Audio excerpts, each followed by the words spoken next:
get the agent, save the money. More like get the agent, lose your sanity. FSBO, or for sale by owner, might seem like a golden ticket to saving cash. But if you're not careful, it can cost you way more than you expect. Trust me, after weeks of diving deep into FSBO strategies versus agent assistant sales, I found the good, the bad, and the downright ugly. For those of you who are new here, welcome. I'm Todd Kingsley, your go-to luxury realtor in Los Angeles. Now, FSBO might sound like an easy DIY project, but in a city like LA, it's more like trying to assemble IKEA furniture. And let's be honest, it's already confusing with instructions. Without them, it's frustrating, confusing, and you'll probably end up with something that doesn't look like the picture. How do you price your home for LA's roller coaster market? What about those sneaky fees nobody talks about? And can your iPhone photos really compete with the pros' drone shots? Spoiler alert, probably not. But don't worry, I'm here to guide you through it all. And hey, if the realtor mafia decides to silence me for spilling the secrets, just remember, I did it for you. Oh, and stick around till the end. I've got a bonus tip that could save you some serious cash. Let's dive in. Starting off with number 5, price your home correctly. Pricing your home in Los Angeles isn't just about throwing out a number and hoping for the best. It's an art form. And in LA's real estate market, getting it wrong can be the difference between a bidding war and your house sitting unsold longer than the latest social media challenge no one cares about. In a seller's market, you might have some wiggle room to price slightly above market value because demand is high. Think of it like selling cold lemonade on a hot day. Buyers line up. But in a buyer's market, overpricing is like selling iced coffee during a rainstorm. Tough crowd. Now, let's talk tools. Zillow's Zestimate. Sure, it's a fun place to start, but relying on it is like trusting your phone's autocorrect when you text your boss. Sometimes it works, but other times you accidentally sign off with hugs and kisses. Instead, check out recent neighborhood sales or go full-on pro with a comparative market analysis. Better yet, hire an appraiser. These folks give you an unbiased opinion of your home's value, considering its condition, features, and the local market. It's like having a referee call the plays. You might not always love the result, but at least it's fair.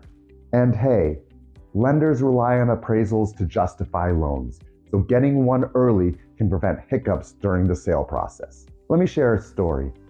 A friend of mine tried FSBO last year. They priced their house based on vibes and some light Googling. Spoiler alert, not a single buyer showed up to their first open house, except maybe a neighbor looking for free cookies. Once they brought in an appraiser and adjusted the price, offers came flying in like seagulls at the beach. Bottom line, price it right. Too high, and buyers will ghost you faster than a bad date. Too low, and you're the one paying for dinner. So do your homework, or better yet, get the pros involved. Moving on to number 4, market your property efficiently. Let's be honest, selling your home without marketing it properly is like throwing a party and not sending out the invites. Sure, your mom might show up, but don't expect anyone else to know about it.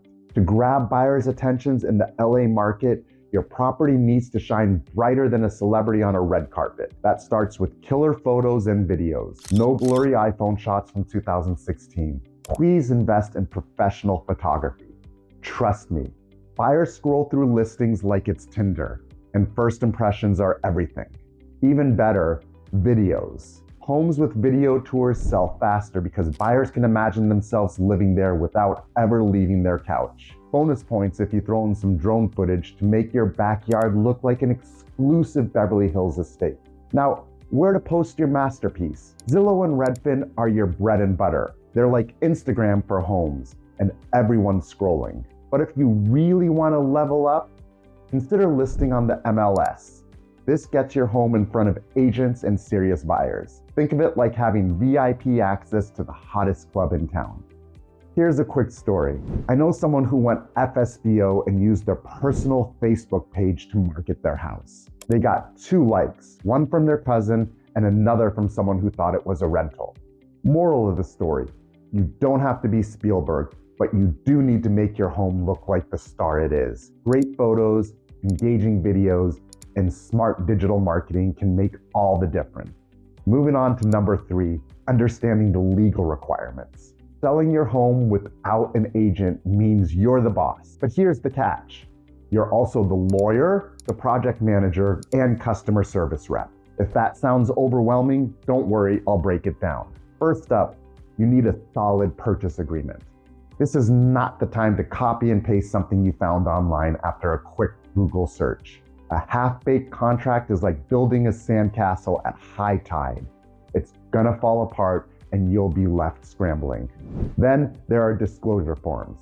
Buyers have a right to know about the issues like leaky roofs, creaky floors, or that mysterious stain in the garage you've been ignoring. Be honest here. If you don't disclose, it can come back to haunt you faster than a bad Yelp review. Oh, and let's not forget about title clarity. You'll need to confirm there are no liens or hidden surprises attached to your property. It's like checking your credit card bill. Better to catch the weird charges now than deal with the fallout later. Taxes are the cherry on the legal sundae. From capital gain taxes to local regulations, there is a lot to keep track of. And fair housing laws, absolutely critical. You're selling a house, not auditioning for a legal drama, so make sure you follow the rules. Here's a tip. Bring in a real estate lawyer or transaction coordinator. Think of them as your legal bodyguard, making sure all the I's are dotted and the T's are crossed, and no one tries to sneak in any funny business. Now, real talk here. I once knew someone who sold FSBO without legal help. They didn't realize they missed a crucial clause in their contract and it cost them $15,000 after closing. Don't be that person. The takeaway, selling FSBO isn't just about putting up a for sale sign. It's about covering your bases legally. So do yourself a favor and get the right help when it matters most. Number 2, be prepared to negotiate. Negotiating your home sale as a FSBO seller is like hosting a game of poker, but the buyer thinks you're the rookie at the table. Spoiler alert, they're going to try and bluff you. Buyers often assume FSBO sellers are more flexible because you're not paying the agent's commission. Translation, they'll throw lowball offers your way and see if you flinch. But don't worry, if you're prepared, you can hold your ground and come out on top. Start by researching what similar homes in your area have sold for. Think of it like checking Yelp before ordering at a new restaurant. You want to know what's reasonable before you dive in. Next, know your bottom line. This is the walkaway number that keeps you from caving under pressure. If negotiations get intense, just channel your inner action hero. Cool, calm, and absolutely unshaken by the buyer's dramatic pleas. If the thought of negotiating still makes you sweat, consider bringing in a consultant. They can help craft counteroffers and give you that extra confidence boost. After all, a little professional backup never hurt anyone. Remember, negotiations aren't personal, it's just business. Stay cool, stay professional, and keep that poker face ready. The goal is to find that sweet spot where both sides feel like they've won. Coming in at number 1, screen potential buyers carefully. Selling your home FSBO means you're in charge of filtering out the serious buyers from the window shoppers. And trust me, this is not the time to leave your front door open to anyone with the dream and no dollars. Start with the golden rule. Prioritize buyers who are pre-approved. Pre-approval is like a backstage pass at a concert. It shows that they've already cleared some hurdles and are serious about making an offer. Without it, you could be wasting your time. And if someone says I'm paying cash, that's great. Cash is gold. But don't just take their word for it. Ask for proof of funds from their bank. It's like a first date. Trust is nice, but a little verification goes a long way. Here's the thing, screening isn't just about protecting yourself from time wasters. It's about setting the stage for a smoother sale. Imagine accepting an offer only to find out the buyer can't secure financing. Now you're back at square one, wishing you'd been a little more selective. Think of this process like an audition. You're Simon Cowell, and buyers need to bring their A game. No pre-approval, no callback. No proof of funds, thanks, but no thanks. By focusing on serious qualified buyers, You'll save yourself a lot of headaches and keep your sale moving forward. Trust me, your future self will thank you. Bonus tip: hire help where it matters most. Going FSBO doesn't mean you have to do everything solo. Think of it like hosting a wedding. You wouldn't bake the cake, DJ the music, and take the photos yourself, right? At least, I hope not. One of the best investments you can make is hiring a transaction coordinator. These heroes handle all the nitty-gritty paperwork, purchase agreements, disclosures, deadlines, you name it. They're like the stage manager of your sale, making sure everything runs smoothly behind the scenes.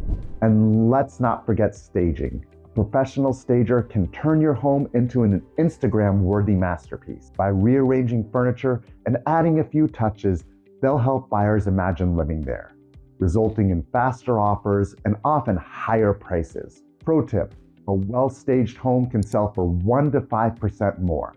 That's not just fluff, that's cash in your pocket. So while you may skip the full-service agent, don't skimp on the roles that truly matter. A little professional help here and there can save you time, stress, and potentially thousands of dollars. I hope this video gave you some solid tips for navigating the FSBO process in Los Angeles. From pricing your home to negotiating like a pro, you're now equipped to avoid the common pitfalls and make the most out of your sale. But hey, if you're still feeling a little overwhelmed, that's totally normal. FSBO isn't for the faint of heart. It's more like a DIY project with real-life consequences. And if you're ready to skip the headaches and get expert help, well, you know where to find me. Now, I want to hear from you. Are you brave enough to go FSBO, or have you tried it before? Maybe you've got a hilarious FSBO story to share. Drop a comment below. I'd love to hear your experiences. If you found this video helpful, don't forget to like, subscribe, and hit that notification bell. It's the easiest way to stay updated on all things LA real estate. And if you're thinking about buying or selling a home in Los Angeles, schedule your free consultation today. Let's make your real estate journey a success. Thanks for watching, and I'll see you in the next one.